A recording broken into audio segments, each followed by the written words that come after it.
Għall-Prim Ministru Joseph Muscat jekk id-dikjarazzjonijiet tal-assi li saru mill-Ministri u s-Segretarji Parlamentari tiegħu humiex veritieri jew le ir-responsabbiltà tal-membru tal-Kabinett konċernat.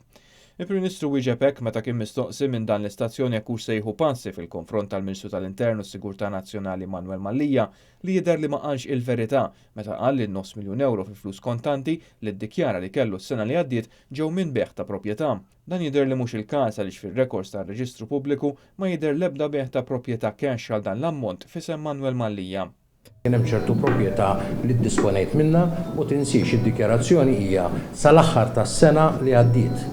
Allura jien kont fidil fl-aħħar tas-sena li għaddiet hekk kienet il-pożizzjoni u hekk iddikjarajt. Iżda meta staqsejna l-Prim Ministru jekk hux se jieħu passi meta jidher li l-Ministru tiegħu ma qalx il-verità, il-Prim Ministru wieġeb hekk. Intom qed tgħidu hekk ma jidhirlix li Manuel Mallija qal hekk eżatt tridu saqsu lilu aħna l-dikjarazzjoni tal-assi hija responsabilità tal-Ministru li jagħmilha. Wara li fl-aħħar sigħat kien żvelat li m'hemm l-ebda proprjetà li nbiegħet għal dan l-ammont minn snin design il hawn, ippruvajna nieħdu r-reazzjoni ta' Manuel Mallija nnifsu li però l-ħamis waqt attività pubblika li kellu ma ħax mistoqsijiet tal-ġurnalisti. Għaldaqstant batna l-mistoqsijiet tagħna bil-miktub, imma sa nofsinhar il-Ministru Mallija naqas milli jwieġeb għad-domandi li għamilnilu b'rabta mad-dikjarazzjoni tal-assi tiegħu. Staqsejna l-Ministru Mallija li ma proprjetà tiegħu bih għal €9 miljun f'cash u lil min bieħha meta saret it-tranzazzjoni. Fisem min saret din it-tranzazzjoni jekk mhux fismu u jekk il-Ministru ħassu x'komdu jitħallas cash minflok ċekk jew tranzazzjoni bankarja.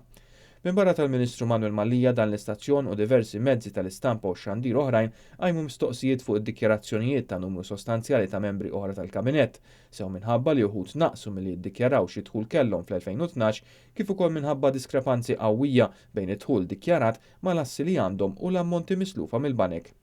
Dawn id-dikjarazzjonijiet kienu preżentati fil-Parlament mill-Prim Ministru Joseph Muscat propju fl-aħħar seduta tal-Parlament qabel il-waqfa tas-sajf, xarejn tard milli jistipula l-kodiċi ta' etika tal-Ministri u s-Segretarji Parlamentari, apparti li għal xi raġuni inżammu mistura għal aktar minn 3 ġimgħat.